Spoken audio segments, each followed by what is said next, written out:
We live in an era of total noise. The world screams from every device. People broadcast their thoughts, feelings, experiences. Every moment someone is talking, showing, posting. Publicity has become the norm. Silence, suspicious. If you're not visible in the feed, it's as if you don't exist. But it's in this invisibility that strength can be born. The kind that doesn't need approval. The kind that gathers in silence like water in a spring. Modern culture encourages constant demonstration. But in striving to show everything, a person risks losing the main thing, connection with themselves. In the flow of words, opinions, explanations, the inner voice gets lost. The more you speak, the less you hear. The more you justify yourself, the less confident you become. Carl Jung believed a person cannot become whole until they turn inward and recognize what has been repressed into the unconscious. But to hear this unconscious, silence is needed. A pause is needed. One must learn to be in silence, not as emptiness, but as a space of power. Silence isn't refusal of life. It's a way to live differently, deeper, more collected. When a person doesn't scatter words, they become denser, more tangible. They don't waste energy on unnecessary things. And this is felt. It commands respect and attracts. In a world where everyone speaks, you stay silent. And precisely by this, you create within yourself a space where not noise can enter, but truth. Not panic, but clarity. Not approval, but understanding.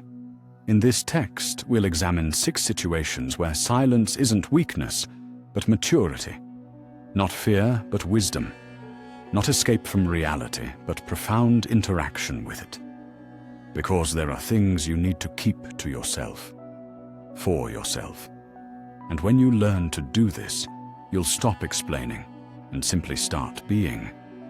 Sometimes you see in a person what they don't yet notice about themselves. You sense their pain, self-sabotage, the recurring script destroying them from within. And you want to help. It seems if you just gently hint, show, highlight, they'll see, understand, thank you. But this is an illusion. What you call care may be perceived as intrusion. Carl Jung called this the shadow, the unconscious realm where all rejected personality traits reside, everything a person can't or won't acknowledge about themselves. When you show someone their shadow too soon, you don't help, you destroy. Not because you're cruel, but because the person isn't ready yet. Inner transformation happens only when the soul has ripened, not earlier, not on someone else's schedule. Even if you speak with love, even if certain of your good intentions, the result is often rejection, resistance, or detachment. The person doesn't see you. They feel threatened because you've invaded their unconscious zone where they won't admit things even to themselves. This applies to friends, partners, colleagues.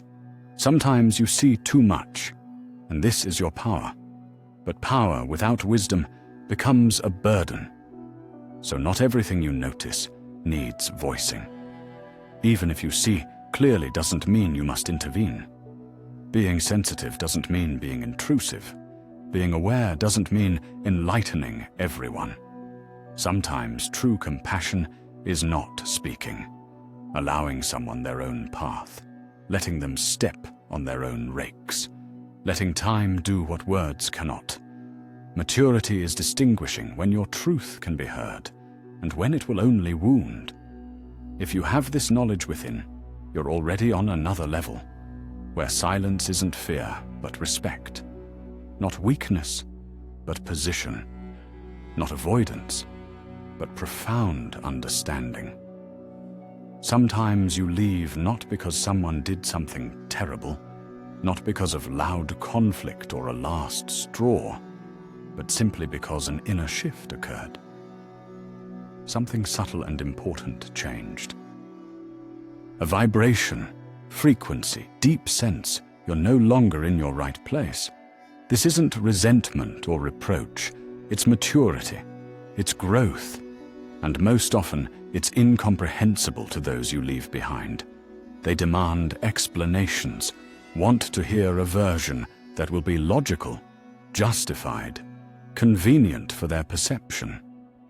But you feel explaining would betray yourself, because true understanding doesn't always fit into words. You can't neatly categorize what came from within.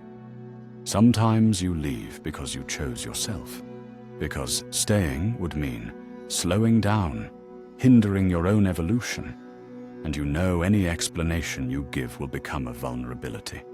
It will be discussed, distorted, disputed. People will draw you into dialogue, justification, doubt. But your departure needs no defense. It requires no applause. It simply happened. If you feel explaining would deplete the silence you need, better preserve it. This isn't fleeing. It's protecting inner space. Carl Jung said, each time we outgrow an old pattern, we integrate a new part of ourselves.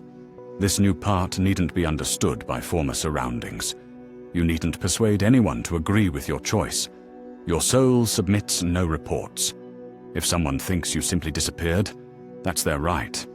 Your right is staying true to yourself. This is the highest honesty. Without words, accusations, justifications.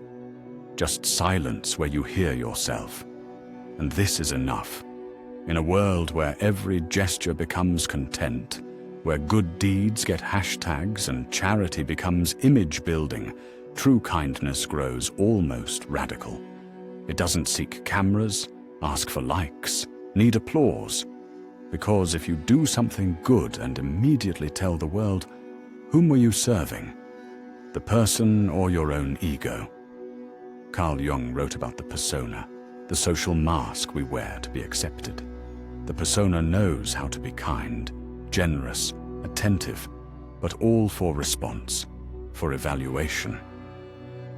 Herein lies the difference between an act from the soul and one from the mask.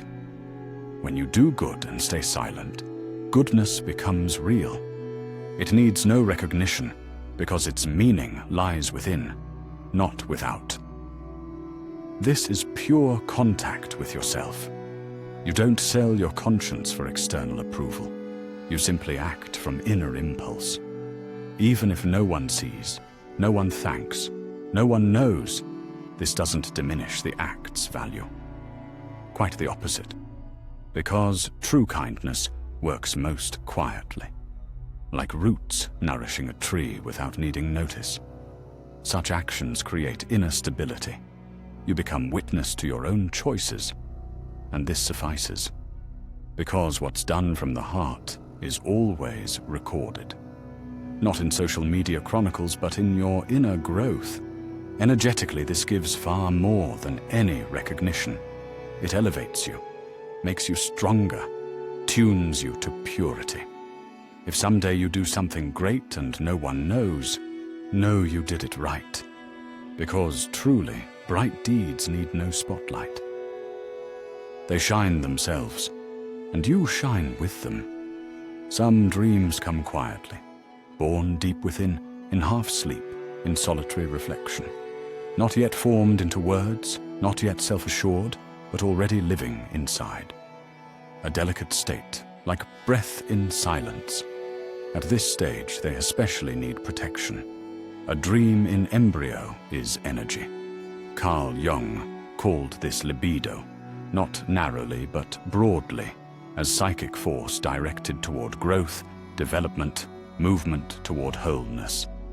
If this force is brought out too soon, shared with someone who doesn't feel, understand, or share it, the energy begins scattering, like opening flower petals before they've gathered strength. Then it wilts. You know this feeling. Inspired, sharing an idea, met with polite indifference or skepticism. suddenly something inside dims. Not because the dream was weak, but because it was exposed too soon to the wind. Dreams need no hurry. They must take root, grow strong, become so much yours that no outside opinion can shake them. Like a child who must grow before facing the world, or a tree that must root before meeting storms, sharing plans prematurely is like robbing yourself of strength, stepping outward without stepping inward first. Yet inner work nourishes results. So silence isn't secrecy, but maturity. You're not hiding, but protecting. Not from people, but from weakness in your own belief. If you don't fully believe in a dream yet, any outside gaze can break it. Conversely, nurturing a dream in silence, watering it with attention, discipline, inner loyalty, it grows until speaking becomes unnecessary. You simply become it. Then everything becomes obvious, without words, without announcements, just you and the result. And no one can say this happened suddenly, because inside you always knew. We habitually think our opinions about others are just outside perspectives. In reality, each time you pass judgment, especially when tinged with irritation, resentment, or disdain, you slightly open not someone else's, but your own inner door. Carl Jung asserted that whatever provokes strong reactions in us may point to unconscious parts of our personality. This is projection, attributing to others qualities we won't acknowledge in ourselves. You say someone's too ambitious, not seeing your own suppressed craving for recognition. You condemn another's slowness, not seeing your anxiety. You're annoyed by someone's superficiality because you fear your own depth going unnoticed. These assessments aren't just observation, they're reflection. The sharper your reaction, the closer what you're denying is to you. But there's another side. When discussing others, especially emotionally, you not only show your shadow, but expose vulnerability. Not all listeners maintain boundaries. Some may pass your words along, others interpret them differently. Some may use them against you. Then you're in a story you never wanted. Not because you're bad, but because you said too much, even if you thought you were just sharing an opinion, even if it seemed safe. Some see deeper. They won't argue or criticize. They'll simply note and conclude. Because someone often speaking about others is really speaking about themselves. This is audible. So before speaking, pause and ask, where does this irritation come from? What do I truly feel? Honest questions opening a path to inner purity.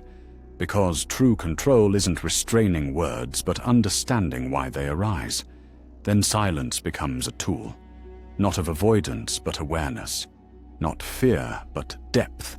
The more you can hold words inside, the clearer you see yourself outside. Relationships between two people aren't just events, conversations and shared photos. They're delicate, living systems needing protection. What they need most is silence. Not as alienation, but as respect for intimate space. We live in a culture where personal has become public. People share quarrels before they're resolved. Relationship disputes become story topics. Grievances discussed with friends. Intimate details turned into coffee jokes. This seems harmless. But each time you externalize what should remain between you, you make tiny cracks in what connects you. Carl Jung described the inner couple, anima and animus, as union of masculine and feminine in the psyche. When you enter a relationship, this inner alchemy manifests externally. You two are like a vessel where transformation occurs. But for this to complete, the vessel must be sealed. Every outside interference is like opening the lid during delicate chemistry. You disrupt the process. Of course, sometimes talking is necessary, Sometimes, support or advice is needed. But distinguish seeking help from energy leakage. Complaining, discussing a partner's flaws, broadcasting resentment doesn't solve problems, it multiplies them. You also open the field for others' interpretations. Even well-meaning listeners see situations through their filters. Their reactions may amplify your anger, reinforce your righteousness, push you toward unready steps. All this influences, subtly, in small movements. True closeness isn't just talking but being quiet together, hearing each other without third voices, resolving conflicts privately, in silence. Because trust grows in this silence, their real alchemy matures. If you want your relationship to become growth space rather than battleground, protect this space. Keep the personal silent. Let your union be like a garden behind high walls, alive, beautiful, but shielded from random gazes. Love too often brought outside loses depth. What matures in silence turns to gold. Silence frightens. When you don't speak, answer, explain, the world grows uneasy. You're asked what's wrong, demanded to engage, expected to react. Because pause is perceived as weakness, emptiness, lack. But pause is the most mature response possible. Not refusal, but conscious choice. Not running, but observing. A moment where you don't let reaction take over. Modern culture demands haste. Decisions must be quick, words instant, emotions bright and immediate. But meaning gets lost in this rush. Real change doesn't happen during shouts. It happens in silence, when you don't rush into battle, but remain within. Carl Jung believed personality development requires integration, holding contradictions inside without destroying them but observing. This is pause's essence. You don't flee tension, but let it exist without destruction. This is strength, because speaking is easier than silence, arguing easier than waiting, explaining easier than simply being. But inner movement is born in silence, where you haven't yet chosen sides, where you haven't yet formulated, but already understood, where the answer isn't shaped, but already felt. The more often you choose pause over impulse, the deeper you become. You hear not just yourself, but others. You see the whole picture. You don't leak energy into reaction. You accumulate it for action. So next time the world demands quick answers, stay silent. Hold the pause. Not because you have nothing to say, but because you choose to say only what truly matters. Then your words won't be noise, but direction. Not reaction, but solution. Not explanation, but guidance. Because silence, held at the right moment, is stronger than any speech. This choice is available to all, but made only by those who truly hear themselves. Silence isn't absence of words, it's presence of essence, an inner decision not to waste energy on what doesn't lead to growth, a way to preserve clarity in a world where all strive to be heard, but few can hear. Silence isn't shield or mask, it's a form of maturity, depth, inner sovereignty. When you don't speak of others' shadows, you respect their path. When not explaining your departure, you trust yourself. When not displaying good deeds, you act from the heart. When keeping dreams inside, you give them chance to become real. When not discussing others, you free yourself. When protecting the personal, you safeguard love. When choosing pause, you let time shape answers truly yours. This practice isn't detachment. It's closeness to yourself. If you've read this far, perhaps you already feel this. Being yourself means not only speaking when needed, but staying silent when it matters. In this silence, there's no emptiness. There's you.